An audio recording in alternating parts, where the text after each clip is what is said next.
Mais um Cast Doctor no ar. E hoje vamos falar de algo que por vezes ninguém gosta desse assunto. Estou aqui com o enfermeiro Matabeleã, Natália Campos e Fernando Tolfo. Nós vamos falar sobre doação de órgãos.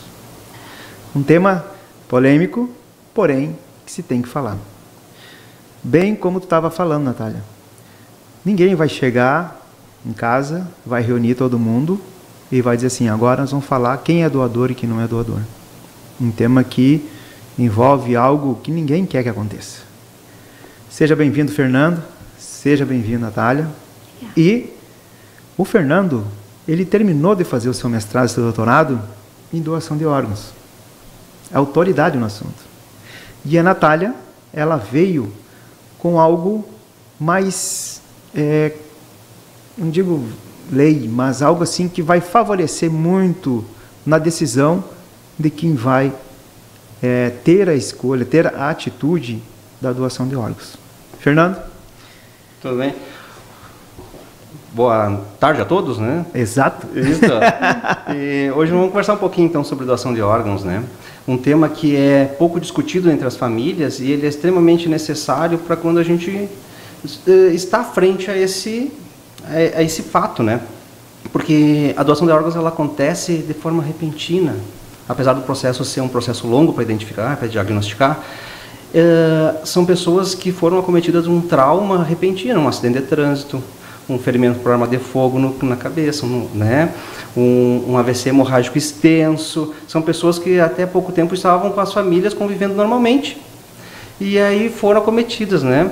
E isso pega a família de surpresa, porque ela não vem como um paciente crônico com tipo um câncer que tu venha de longo prazo, se preparando, né? Ela é em questão de dias e está diagnosticado e a família já tem que decidir sobre um assunto, sobre uma questão em que ela não vem se preparando para isso, né? E eu sempre digo assim, a gente às vezes conversa e diz assim, decidir sobre doação de órgãos é algo fácil, é algo simples, é óbvio a resposta. Não, não é bem assim. Bom, tu fazendo mestrado e doutorado, tu tem dados, né, a nos contar a respeito disso, né? Não é fácil para uma família decidir, tá? No momento que vai ser questionada. Por quê?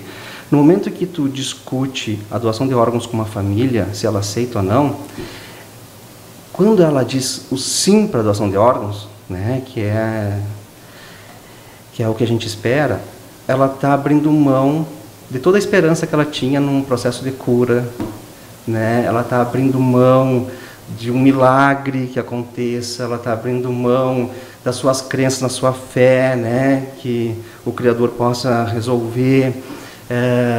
E ela está assinando ali que realmente o familiar dela morreu, né? E quando ela vai no hospital visitar o seu ente querido, ele está quentinho, ele está com os monitores com sinais estáveis, o coração pulsando, batendo, movimentos respiratórios pelos aparelhos, mas tem movimentos de respiração. Então aquilo ali ele vai contra a nossa cultura da morte, que é uma coisa estática, fria, né, mórbida, sem cor, cinza, né? E é justamente na morte cefálica é o contrário, porque a gente consegue, com a ciência, conseguir manter esse paciente por mais tempo, né? E então quando a família decide pelo sim, ela está abrindo mão de tudo, ela está indo contra tudo que a gente, né, que a gente aprendeu sobre morte. Sim, né? Exato.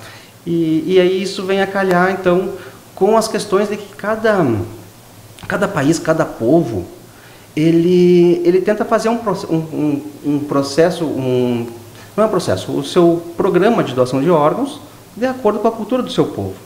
Porque a gente pode dizer assim, mas países ricos têm mais sucesso. Não. A Suíça, os índices dela são menores que os nossos, de taxa de doação de órgãos. Olha. Né? E são riquíssimos. Sim. A Coreia do Sul, né, que ela é exemplo na questão da educação, tem a metade da nossa taxa de doação por milhão de habitantes. Né? Então, assim, não quer dizer que pessoas com nível de instrução alto também sejam, né, favoráveis à doação. Envolve questão cultural? Então são vários fatores. Sim. O meu doutorado ele veio justamente isso, porque eu fiz a minha pesquisa com enfermeiros do Paraná, Santa Catarina e Rio Grande do Sul. Uhum. Por quê? Porque nós somos parecidos. Etimológico?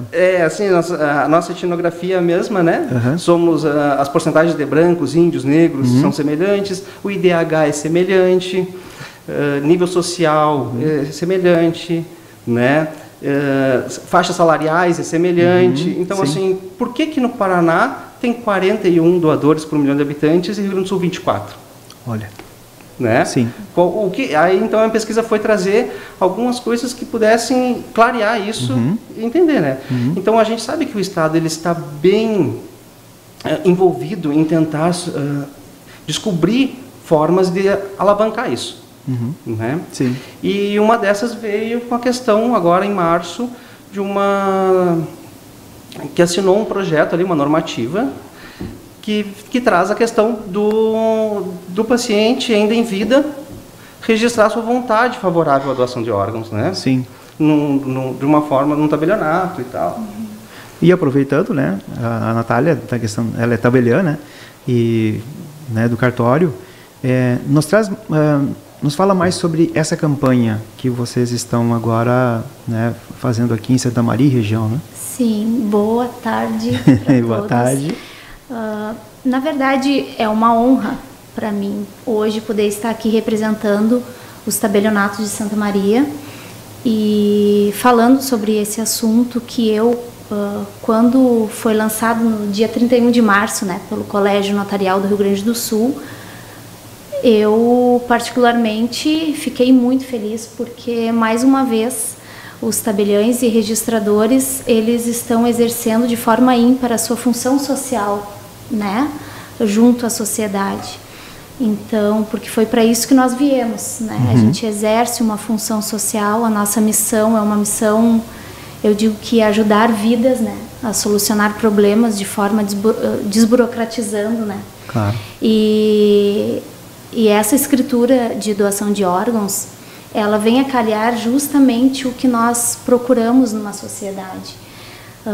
No dia 31, junto aos 61 anos do Colégio Notarial do Rio Grande do Sul, eu gostaria de frisar isso, que o Rio Grande do Sul é pioneiro e único, por enquanto, nas feituras das escrituras públicas de doação de órgãos, as quais são gratuitas, inclusive. Parabéns. Eu sempre digo que quando chegou aos nossos ouvidos, né, que o colégio nos trouxe isso, eu digo que foi uma alegria muito grande para nós, porque é uma forma de nós conseguirmos de forma a trazer, né, realmente é uma missão de amor, né, que eu digo. Justamente como tu falaste, né, doutor, não é um assunto que é conversado dentro de casa, né? Ninguém senta para conversar. Bom, hoje nós vamos falar sobre quem pretende ser doador de órgãos, porque isso remete, como tu falaste, né, Fernando, isso remete parece que nós estamos falando da morte, né? Exato, apesar da morte ser a única certeza que nós temos, Sim. né? Mas é um assunto, é um tabu ainda a ser falado, mas tem que ser falado. Com certeza. Né? Então, nós fizemos agora no dia 27, no último dia 27 de setembro, que foi o Dia Nacional da Doação de Órgãos. Olha aí. Nós fizemos, né, aqui em Santa Maria, o projeto, né, que foi as primeiras escrituras que nós fizemos dentro do tabelionato, e no próprio dia 27, nós ali no tabelionato fizemos mais de 30 escrituras. No dia 27, no dia mais 27. de 30. E depois teve um projeto do Cartório Cidadão, juntamente com a direção do Foro aqui de Santa Maria, que foi um projeto realizado pelas corregedorias, né, pela Corregedoria Geral da Justiça do Rio Grande do Sul. É um projeto que ele já existe, mas ele era um projeto que era somente para expedição de certidões de nascimento, casamento e óbito de forma gratuita. Então eles trouxeram também a realização da escritura pública de doação de órgãos. E nós, com muita alegria, eu sempre quando falo sobre esse assunto, eu falo com muita alegria, satisfação e orgulho da nossa classe, né, do Colégio Notarial do Rio Grande do Sul, juntamente com a Corregedoria, que nós fizemos mais de 110 escrituras. Nossa, olha que bacana. Né? Só que uns dados assim que nós pegamos, porque no final a gente sempre se reúne e conversa sobre, né? Muitas pessoas jovens fazem as escrituras. Os mais jovens. Os mais jovens. As pessoas mais velhas, daí vem a questão cultural, né? Eu acho que existe um tabu maior. Uma trava. Fernando. Tem. E aí, por quê? Porque a doação de órgãos, a morte encefálica... A gente às vezes tenta vincular a morte cefálica com doação de órgãos e não são. É que uma é pré-requisito para a outra. Sim. Morte encefálica é um diagnóstico médico em que todo paciente tem direito. Né? É um diagnóstico médico. Aí, a partir do diagnóstico médico de morte encefálica, a gente pode então passar para uma outra etapa, que é a possibilidade da doação de órgãos. Né? Só que a morte encefálica ela é um diagnóstico médico recente. Ela é da década de 60. Até então não existia esse diagnóstico de morte. Né? E tudo começou quando, na década de 50, Joseph Murray, que era um nefrologista, ele fez um transplante entre gêmeos univitelinos. E aí deu certo, porque até então os transplantes não davam certo. A ciência tentava, a medicina tentava, mas não sabiam. Quando ele fez entre gêmeos um transplante renal, começaram o desenvolvimento da imunoterapia e dos fatores de rejeição, mas só em pacientes vivos. Claro. Só que Christian Barnard foi o grande papa, né, da questão da doação de órgãos, porque ele realizou o primeiro transplante cardíaco num paciente na África do Sul. Christian Barnard, curiosamente, ele era um cardiologista americano e já tinha feito vários transplantes entre cães, né? Naquela época claro, era um jeito de treinar a habilidade, né? Exato. E aí ele estava na África do Sul e ele viu uma oportunidade quando era uma jovem que foi arremessada pelo para-brisa num acidente de trânsito sem cinto e ela teve um traumatismo colidindo com um poste. Então ela chegou na emergência ainda com sinais batendo, coração batendo, sinais vitais normais, porém sem um bom prognóstico de sobrevivência. Claro. Né? Então ele conseguiu ali fazer esse transplante. Isso foi em dezembro de 68. E foi um sucesso essa cirurgia dele. O paciente veio a falecer algum tempo depois, mas por complicações de mediastina, infecção e tal, né? Mas não do procedimento técnico em si. E isso então trouxe um despertar para o mundo. Claro. E aí os Estados Unidos se antenou e montou um comitê em Harvard para estudar o que tinha acontecido, como é que podia, né, um paciente que estava morto, mas o coração batia, tinha movimentos respiratórios, como isso, né? E esse comitê, então, ele tinha legistas, ele tinha historiadores, ele tinha médicos, neurologistas, neurofisiologistas, várias especialidades? 11 ao todo, né? Para tentar entender o que estava acontecendo. Em 6 meses eles montaram os critérios que elegiam o paciente em morte cefálica. Então, data de 40 anos atrás. Não? Mais 63 anos atrás. Exatamente. Então, assim, é um diagnóstico que os nossos pais não... Até então não se tinha como alguém seguir vivendo sem ter aquele órgão. Quais são os órgãos? Coração, rins, fígado, pâncreas, pulmões, né? Córneas, aí falamos em tecidos, aí é pele, né? E aí o que aconteceu? Então, em 68... Falaste em pele, né? Pele. Um dos que mais tem é a Argentina e os Estados Unidos? Isso e né? Aí depois da Kiss, né? Isso. Veio muita pele do Uruguai, Chile, Argentina pra gente. Só que isso também gera impactos, assim, ó, que o mundo se discute. Que são critérios, que é problemas incomuns. Como pode vir e não gere um tráfico, né? Essa mercantilização, assim. Então fizeram um banco de peles, se não me engano, Colômbia, né? Que é um banco latino-americano. Sim, claro. Todo mundo contribui ali e dali ele consegue distribuir sem ter esses empecilhos, né? Sim. Então, em 68, quando fizeram o critério de morte cefálica, nesse mesmo ano o Brasil já fez o primeiro transplante cardíaco. Então, as coisas corriam, né? Só que a doação de órgãos, quando ela foi, então, possibilitada, era só um tratamento para pacientes com doenças graves e terminais. Fígado, rins, pulmões, né? Ele foi para isso. Só que com o avanço das técnicas médicas, com o avanço da farmacologia, com o avanço da medicina em si, né? Hoje a gente vê transplante de útero, uma mãe doou seu útero para sua filha poder gestar. Hoje a gente viu, alguns anos atrás, na Inglaterra, um transplante de face, né? Não são órgãos vitais, não são tecidos vitais, mas é para dar qualidade de vida às pessoas. Claro. A Alemanha fez um transplante de membro, né, num braço. Então, o que a gente está vendo hoje é que não é só para tratamento de doenças terminais. Claro que esse é o principal objetivo, o principal foco. Mas a gente está vendo o tratamento de vários outros problemas de saúde das pessoas, e isso fez com que levante muita demanda por órgãos e tecidos. Exatamente. Né? Sim. Só que a oferta não tem acompanhado na mesma medida. Compatibilidades da questão do órgão, a pessoa, a sangue, essas situações. Sim, então assim, como é que funciona tudo isso? Quando a equipe médica, assistente do paciente, com o médico que ele se trata, identifica a possibilidade de um transplante, porque não tem mais outro jeito de tratar, então ele encaminha para a central de transplante, que cada estado tem a sua. Né? Então, no Rio Grande do Sul, nós temos em Porto Alegre a central de transplante do Rio Grande do Sul. Tu é membro da comissão, né? Sou membro há 14 anos da comissão de doação de órgãos do Hospital Universitário. Sou coordenador de transplante pela central de transplante do estado também. Né? E fui membro da OPO, que é a Organização de Procura de Órgãos, em sede em Lajeado também, que faz o meio de campo. Então, depois que o médico lança os dados desse paciente pela necessidade de um órgão para a central, ela começa a fazer acompanhamentos. Claro que varia de órgão para órgão.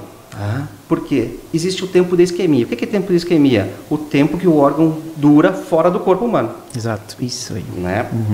Então, assim, coração é 6 horas depois que ele é extraído. Então, no máximo, um coração de Santa Maria vai chegar no Paraná. Exatamente. De avião. No máximo, chega até ali. Né? Rins é 48 horas. Então, o que faz? Rins dá tempo de ir para Porto Alegre, eles fazerem mais exames de compatibilidade, eles verem a pessoa que tem uma carga genética mais parecida e ofertar. Então, esse rim para a equipe médica transplantadora, para esse rim, para essa pessoa. Por quê? Porque aí tu vai tomar menos remédio. Porque a gente diz assim, vai curar com transplante. Não é uma cura. A gente não vai ter a cura do teu problema. A gente vai trocar um tratamento de alto custo e muito sofrido, que é ficar 4 horas por dia, 3 vezes por semana ligado a uma máquina de hemodiálise, por exemplo. Tu vai trocar por alguns comprimidos. Né? Mas tu não pode deixar de tomar esses comprimidos. Segue depois tomando esses comprimidos. Tomando o resto da vida esses comprimidos, enquanto tu tiver esse órgão funcionando. Sim, independente se o órgão é novo ou não. Isso. Então, por isso que tem essa questão. Uma outra coisa interessante que as pessoas falam, assim, que agora até veio em evidência por causa do Faustão, né? O Faustão trouxe essa questão muito à tona, assim, e que foi bom, porque aí trouxe para a mídia atores falando também. Isso trouxe uma... Exatamente. Né? Como a gente falou, né, Natália? Nós estávamos falando, né, Douglas? Trouxe para dentro de casa esse assunto. Né? A televisão falava e a gente ali, então, pode, em poucos momentos, decidir se tu é ou não é doador. Né? Porque isso vai ajudar a família a decidir depois. Então é isso, assim, a questão da doação de órgãos, ela tem que ser falada dentro dos seios da família, né? Então o que a gente faz no USM às vezes? A gente vai para as escolas, a gente dá palestra para as escolas, para as crianças de 5ª série, 6ª série, porque eles trazem esse assunto para dentro né, de casa. Com certeza. E os pais discutem, ou não sabem, ou vão para a internet, né? Sim, e aí vão descobrindo meios de fazer isso, né? O que a Natália falou da situação de que nesse dia 27 mais jovens procuraram. Sim. É isso. Assim, eu me lembro, até 97 não existia uma lei específica no Brasil para a questão do transplante. Cada estado fazia a sua, né? O Rio Grande do Sul era líder. Inclusive, na Santa Casa de Porto Alegre, foi o primeiro transplante de pulmão da América Latina. Foi em Porto Alegre. E o primeiro aqui no Brasil? O primeiro foi em 68, em São Paulo, o nome de João, sabe, na Folha de São Paulo, estampado assim, bate, né? Bate no peito o coração lá dele, né? No mesmo ano que fizeram os critérios que elegiam, o que determinaria a morte cefálica. E fizeram uma pesquisa agora da Juris, uma revista de Porto Alegre, com acadêmicos do meio acadêmico. E aí perguntaram para eles assim: vocês sabem o que é morte cefálica? A maioria das respostas foram sim, a gente sabe o que é morte cefálica. E aí quando perguntaram se a morte encefálica era igual à morte, claro, a maioria disse que não são, não é igual. Né? Então quer dizer assim, ó, porque ninguém vai estar extraindo órgãos de pacientes que não têm a morte, que não está morto. Claro, né? claro, sim. Então a forma, o nome que a gente dá, morte encefálica, ou morte por cardiorrespiratória, ou morte por parada cardíaca, sabe? É a forma de como se deu a morte. Tudo é morte. Tudo é morte. Né? Só que primeiro morreu o cérebro, então depois os outros pararam. Primeiro parou o coração, depois os outros vão parar. Isso mas então, mesmo. O que ocasionou a morte em si, né? Por isso que a medicina coloca isso. Então, os acadêmicos universitários eles disseram que era diferente. Então, para te ver que na elite educacional, né? Na nossa elite pensante, que são dentro das universidades, ainda há dúvidas, né, sobre isso. Então, para ver como a gente precisa debater muito mais.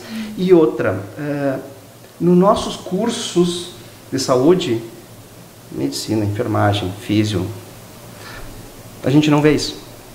A gente não tem uma disciplina que aborde isso. Sim, claro. Sabe? Sim. Então, várias vezes a gente da comissão intra-hospitalar aqui do hospital, do USM, a gente é convidado para ir nos cursos de enfermagem, palestra para medicina, né? Inclusive agora eu estou indo para a Ubra numa jornada da Liga de Medicina lá, dia 11 de novembro.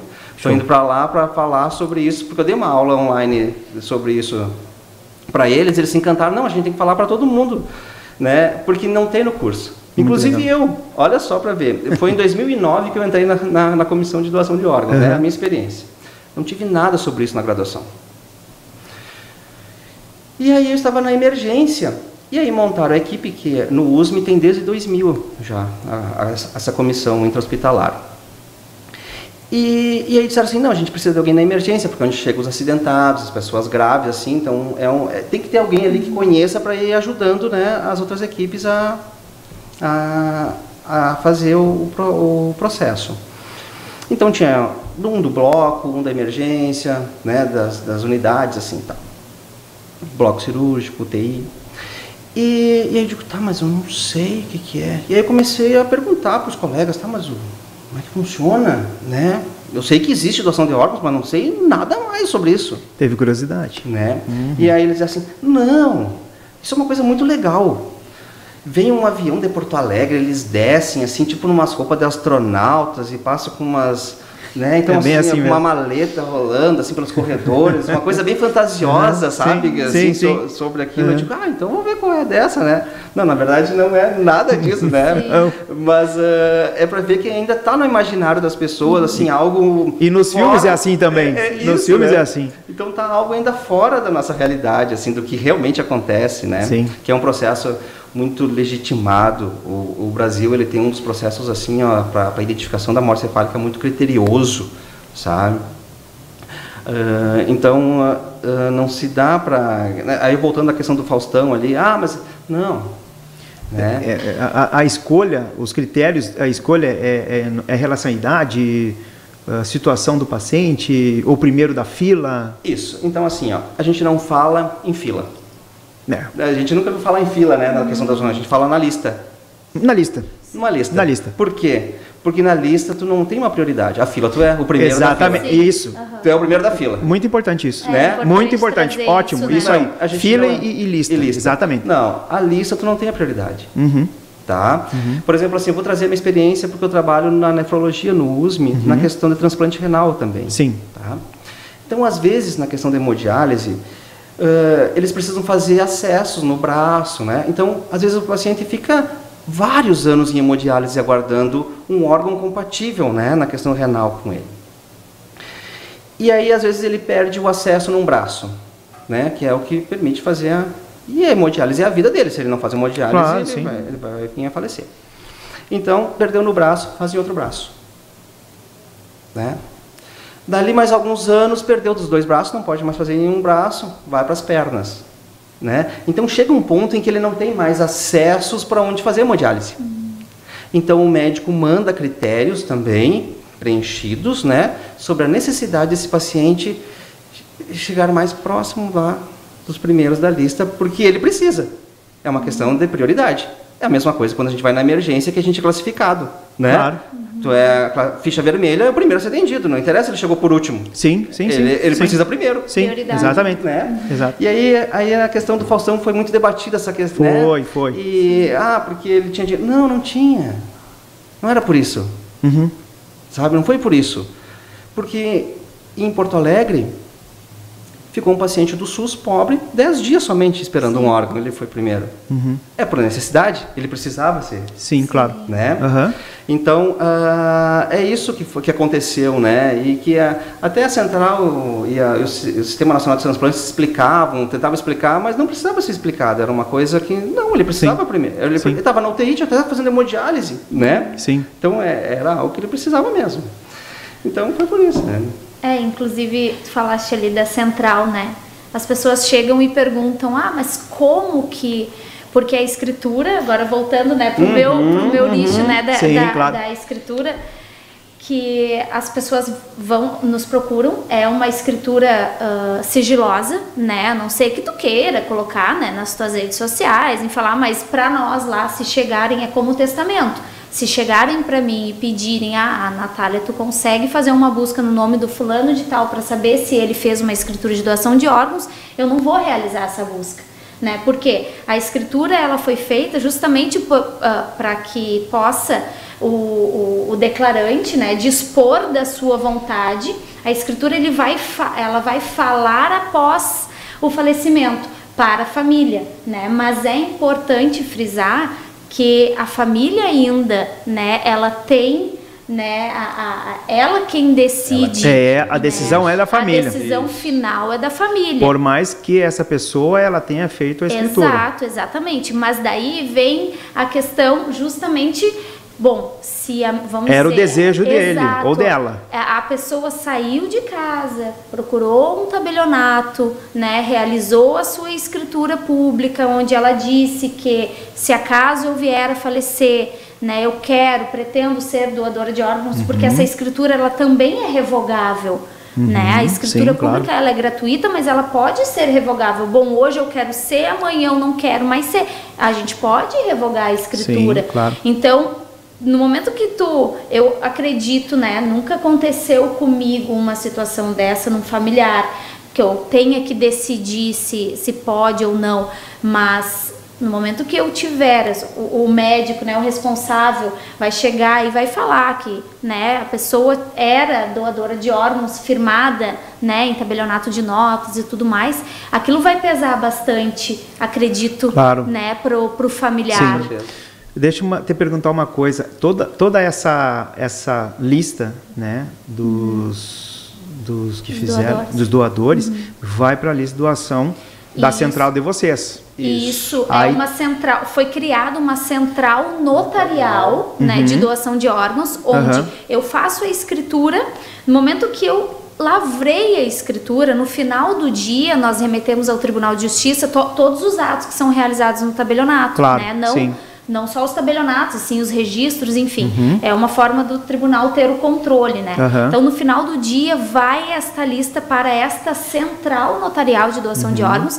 E a central notarial, que ela é junto ao Colégio Notarial do Rio Grande do Sul, o colégio distribui para esta central do Estado.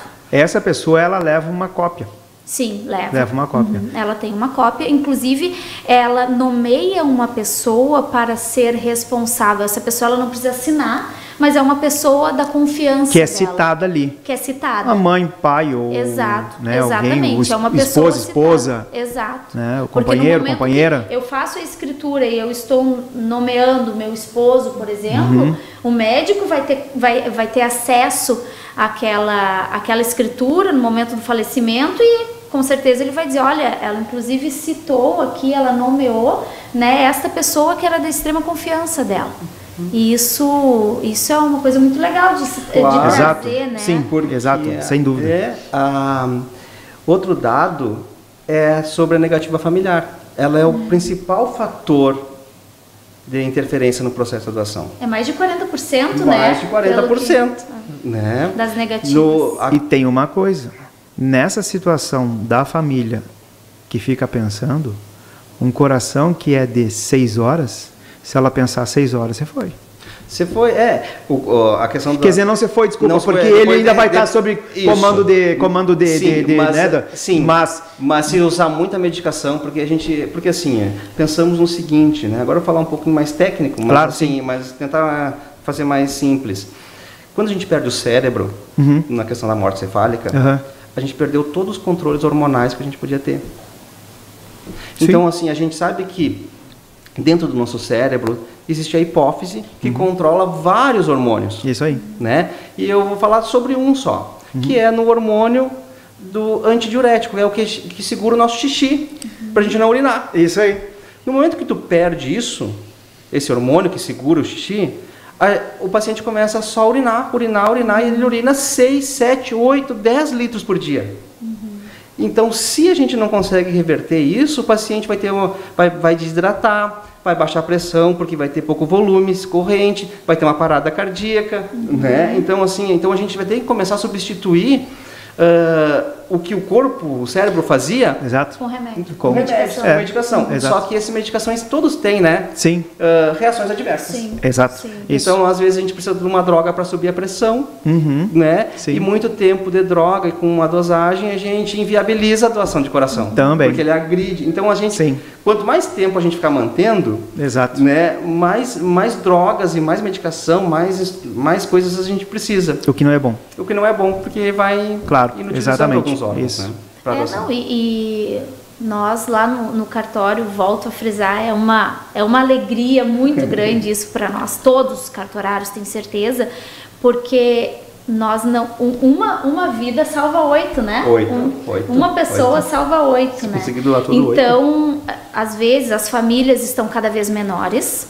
Eu sempre trago isso muito profundo lá dentro do tabelionato e os outros também. As famílias estão cada vez menores e a gente sabe que, às vezes, a gente pode ajudar um vizinho, uma família, né, a se recuperar e tudo mais. E a gente não sabe, porque as famílias elas estão cada vez mais dentro das suas casas, não tem mais, infelizmente, aquele contato, né?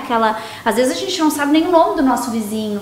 E o nosso vizinho está com um parente no hospital, que está precisando, está fazendo um tratamento, e nós temos a possibilidade de ajudar o nosso vizinho e não ajudamos por falta de conhecimento. Né? Então, a gente pode realmente, com um ato de amor, eu sempre trago isso, ajudar famílias, né? Porque nenhuma pessoa é substituível. A gente sabe, na família, a gente se tem 3 filhos, nenhum... um vai falecer, os outros vão tomar conta. Não é isso que eu estou dizendo, mas a família, às vezes, tem um pai, uma mãe, um filho, e o pai falece por falta, né, de um doador, por não ter conseguido, fez tratamento anos e não conseguiu, e às vezes a gente tem a possibilidade de ajudar aquela família a se reerguer, né, e não consegue. Tu falaste uma coisa muito importante. E vou te dizer assim, forte também, porque esses dias, o falecimento de um colega, claro que ele, no caso, acredito que não tinha como, porque foi um acidente muito, muito feio mesmo, mas é tipo assim, fulano deixou esposa e filho, né? E como tu disse assim, se todo mundo que está nos assistindo começar a pensar, né, naquela pessoa, que ela ainda tinha a possibilidade de salvar outras, ou pelo contrário, que uma outra pessoa estivesse, né, precisando, é a continuidade, não só de uma vida. Exatamente, de uma família, né? De uma família. Exatamente. Depois que passa a doação, quando as famílias, pela nossa experiência que a gente tem dentro do hospital ali nessa área, né? Quando passa todo a fase do sofrimento maior, do luto ali recente, né? A gente vê as famílias que doaram, elas têm um luto e uma dor muito menor com o passar do tempo. Ela se cura mais rápido, né? Apesar de ser difícil perder um ente querido, né? Mas porque ela sabe que em algum lugar, em algum momento, tem ainda uma porque parte... não é falado, né? Não é falado para essa família, para quem, né? Porque não pode, né? Porque não pode. A lei. Exato. Aí volta aquela questão do Faustão ali, que descobriram tudo, né? Quem foi e tal. Isso não é preconizado na lei. Não pode. Tá? É pelo um ato de amor. É um ato de amor. É um ato de amor. E eu costumo dizer assim, ó. E ele é muito... Por ser amor, ele é maior que a generosidade. Exato. Ele é maior que o altruísmo. Porque no momento que a pessoa decidir pela doação de órgãos, ela está largando e deixando de lado a sua dor naquele momento, porque é uma dor particular, né? Eu perdi alguém, ele está morto, eu tenho que decidir, e ela está pensando em outras pessoas que estão sofrendo, deixando o seu sofrimento de lado. Por isso que é amor. Exato. Sabe? É muito maior que generosidade, porque tu pode ajudar o outro sem ter o amor. Tu pode só ir lá e ajudar. Exato. Mas no momento em que tu tá numa dor, né, que aquilo, assim, ó, tu pode compartilhar com teus amigos no funeral, aquela dor e tal, tu pode ser consolado, mas ela é tua dor. Exato. Né? Exatamente. É tua dor, é tu que sente Sim. aquela dor. E aí tu está largando ela, deixando ela de lado naquele momento e pensando na dor do outro. Exato. Isso né? aí. Tu tá pensando num outro que tu não conhece, tu não sabe de onde é que vai ser, tu não sabe nem se ele é merecedor. Também. Né? Mas, enfim, não é isso que é a questão. É um ato de amor para o próximo, né? E isso é bem forte, se for pensar a fundo, é uma questão bem filosófica. Exato. Né? Eu não conheço alguém que recebeu um órgão, para vocês verem que realmente, né? E conheço muita gente. Né? Vocês também conhecem muita gente. Não sei se vocês conhecem alguém. Tu nem você fala porque. Porque eu tava fazendo. Muitos. Mas para te ver, eu acho que de cada 10, talvez 1, 2, conheça alguém que. Nem isso dentro da situação, né, da doação de órgãos e tudo. Mas teve um filme que, se não me engano, é baseado em fatos reais, não me lembro o nome dele, que o rapaz, ele faleceu e ele doou. E daí, Gabriel, claro... o nome do rapaz. Gabriel. Porque o meu filho é João Gabriel e o meu esposo viu o João, o primeiro transplante, a coincidência, né, o Gabriel. E o que aconteceu? Um dos doadores, ele queria o nome da família de quem doou. E essa família não aceitava, os pais não aceitavam o filho ter. Mas quando teve o encontro, foi um encontro muito emocionante, algo assim que arrepia mesmo. E outra situação também, da série, né, aquela que eu tinha te falado, do coração marcado, que é a situação negra do negócio. Né, falando, então, são duas situações diferentes. Algo também que tem que ser combatido. Isso. Né? Algo também ser combatido, a situação do tráfico, né, de órgãos da parte negra. Isso aí tem que ser combatido. Eu acredito que seja por isso, não sei, né, não tenho essa certeza, mas que parou de ser colocado nas carteiras de identidade, sou doador de órgãos. Não, assim, ó. Porque antigamente era isso aí, né? Isso aí, foi assim, ó. Isso aí é legislação nossa sobre a doação. Então até 97 não tinha. Aí fizeram a lei do transplante, que uniformizaram todo o país. A 9434, lei do transplante. Esse era o nome da lei. E o que ela trazia? Consentimento presumido. Ou seja, presume-se que todo brasileiro é doador de órgãos, salvo se ele registrar em documento oficial que não é. Só que como foi feito de uma maneira muito equivocada, eu acredito. Porque caiu de cima para baixo. Claro. Bum! É a lei agora, todo mundo é doador. Sim. Né? E eu me lembro o meu pai. Aí nós voltamos e eu me lembro do meu pai dizendo assim, ó, meu pai era professor. E ele dizendo assim, isso aí são coisas para matar os pobres e salvar os ricos, isso aí eles vão abreviar a vida das pessoas para salvar outras, né? E aí aquilo acho que foi meio que nacional. Chegou a alguns estados do Brasil a ser 90% da população doador. Não doador. Não doador. Registrar que não era. Que não era. Porque presumia-se que todo mundo era. Então tu ia para botar no documento se tu não era. Sim. Então chegou a 90% Pará. 90% não ser doador. Viu? E aí o Brasil, então, vendo que a Espanha, que é o líder mundial hoje, despontando, era na questão da família. Então ele fez uma medida provisória, a 1718 de 98, que até hoje vale. Qual é a questão? Não interessa se tu tem documentos, se tu não tem, né? O que interessa é a decisão da família. Né? Para tentar amenizar esse impacto negativo que teve. Lá a decisão da família. Para a proteção da família. E aí em 2000 veio essas comissões, porque alguém tinha que perguntar para as famílias se ela era. Então veio essas comissões no ano de 2000, com a portaria 205, nos hospitais de grande porte, que tinham neurologistas, que tinham UTI, né? Que, claro, sim. Né? Hospital do interior, por exemplo, né? Não tem como ter suporte para isso. Não tem. Então, a partir daí, passou a decisão da família. Então, assim, ó, agora com essas escrituras públicas, para nós vai facilitar. Por quê? Como a negativa familiar gira em torno de 40, no Rio Grande do Sul, 42, se não me engano, porque 49 é nível nacional. Então, é metade. Metade das pessoas negam. E o principal motivo da negação é, eu não sabia o que ela queria.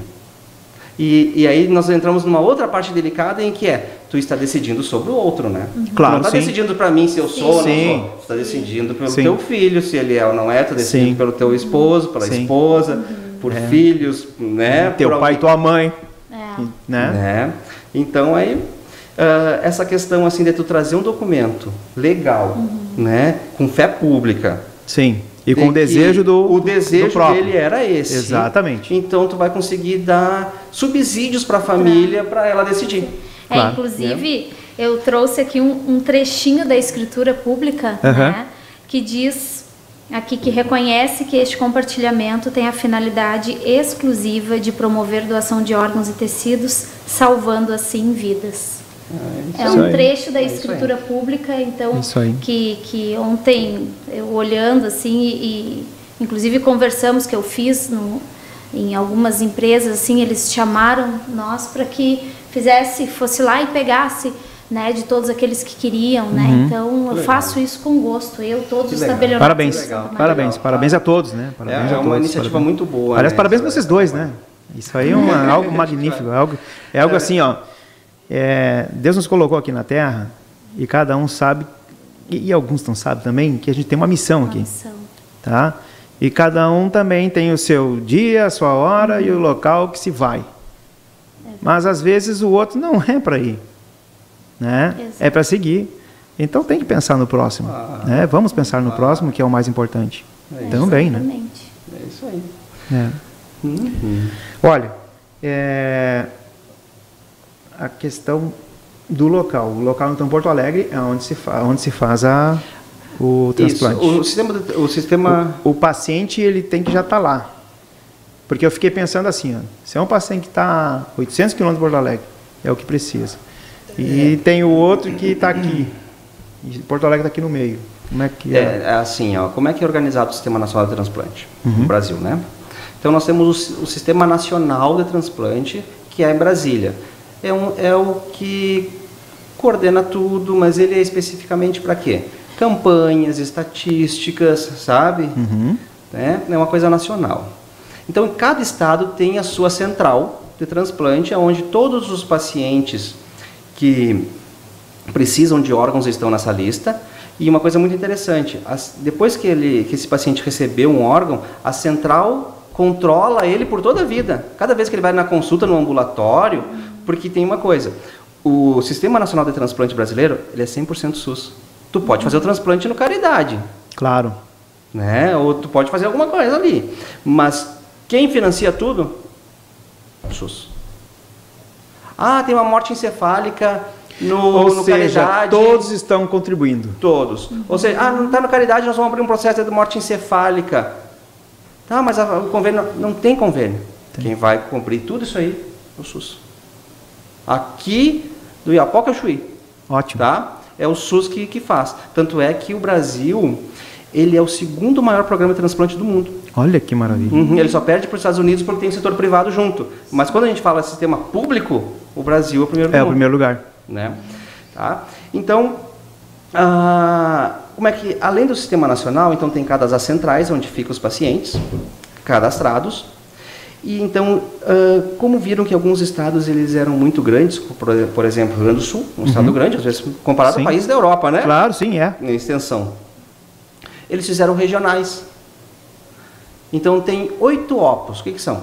Organização de Procura de Órgãos. OPO. Né? Então, tem 8 OPOs. E essas OPOs, elas dão suporte aos hospitais da sua região. Por exemplo, aqui em Santa Maria, nós pertencemos à OPO de Lajeado.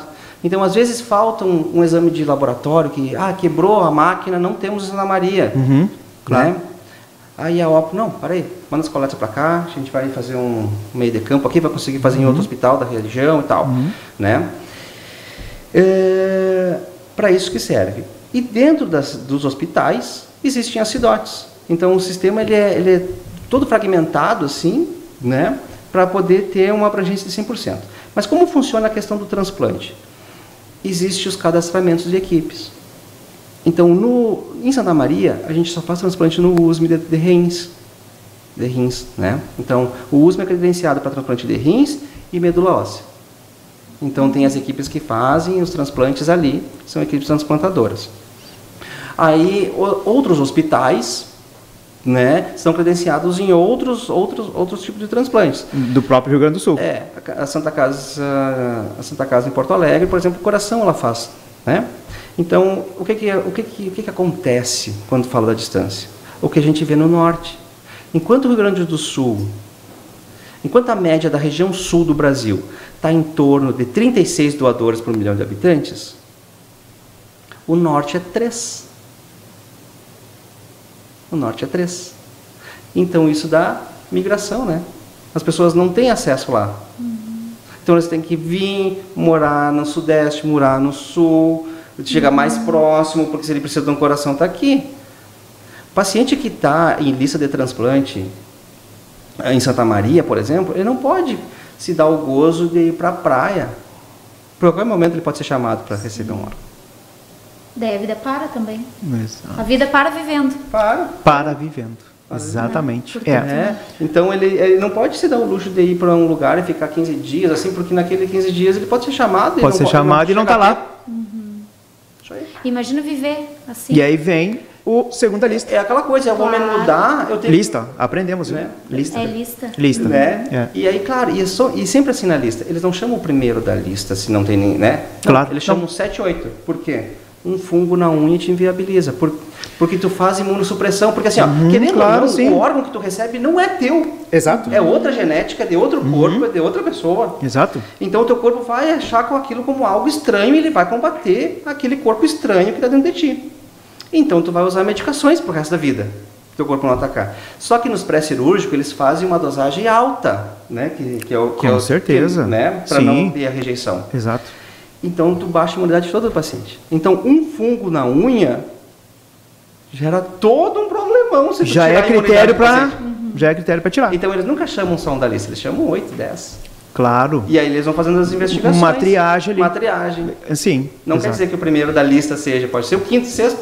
Olha que maravilha. Né? E quem sabe disso é a central. Sim. Então, ela diz, eu tenho um rim e vai para Santa Maria, né? Tem um paciente de Santa Maria, um de Frederico, um de Porto Alegre e tal. E aí, tu é a prioridade, depois tudo, tá. E aí todo mundo fica assim, né? Sim. Fica na decisão da central. Exatamente. Bom, gente, estamos finalizando aqui o Cash Doctor, mas tem muita conversa adiante, né? Se deixasse, Muita coisa. Natália, assim, tu te sente feliz, né? Muito. Eu me sinto feliz e tu te sente feliz, né, Fernanda? Grandemente. A gente comentar a respeito disso, fazer que as pessoas elas mudem o time delas, que né, comece a amadurecer mais essa ideia, né, que nós estamos já num outro patamar, vamos dizer assim, nós não estamos mais na época dos nossos avós e nem pais, né, aproveitando essa juventude aí que está contribuindo, Sim. né, e Pô, qual seria a tua mensagem e a tua mensagem para quem está nos vendo nesse momento? Olha, eu falo sobre a doação de órgãos e parece que... Eu não sei se um dia eu vou precisar, mas eu gostaria de dizer para a população que contem realmente com os cartórios, porque nós não estamos, vamos dizer assim, não estamos ganhando nada financeiramente para isso, mas nós estamos ganhando muito além, né? O Rio Grande do Sul foi pioneiro nisso, tenho orgulho de dizer, e que se as pessoas têm dúvidas, né, é um ato gratuito, é um ato sigiloso, porque às vezes tu também tem medo, né, de comentar alguma coisa. Então que procurem qualquer tabelionato, liguem, mandem um e-mail, né, enfim, um WhatsApp, nos procurem e realmente, se tiver oportunidade, se tiver vontade, façam a sua escritura. Isso 5 minutos a gente realiza uma escritura pública, né, porque é um ato de amor, tu está contribuindo para uma sociedade única e ímpar, né? É verdade. Fernando?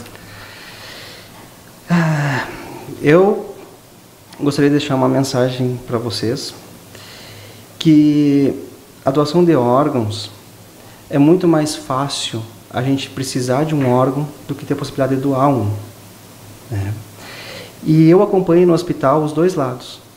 Eu vejo aquela família que sofre, que perdeu seu ente querido, mas eu vejo também a alegria da renovação das pessoas que vão para receber um órgão também doado, né?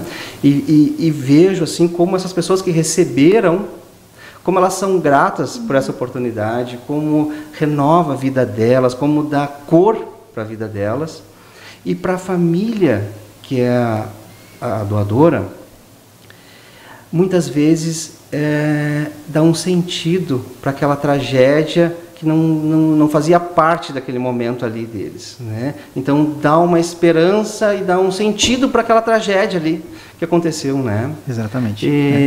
E outra mensagem que eu digo é que, apesar de eu ser favorável à doação de órgãos, que vocês conversem na sua família, se são ou se não são, porque isso vai ajudar a família a decidir lá na hora se precisar. Tomara que não aconteça nunca, mas se acontecer, a família tem uma lucidez sobre qual decisão tomar. Maravilha. Um brinde à vida? Um brinde à vida. A vida. E encerra-se mais um Cast Doctor. Fantástico. Muito obrigado. Gratidão por você estar aqui. E a você que está nos vendo e nos assistindo e nos escutando também. Obrigado.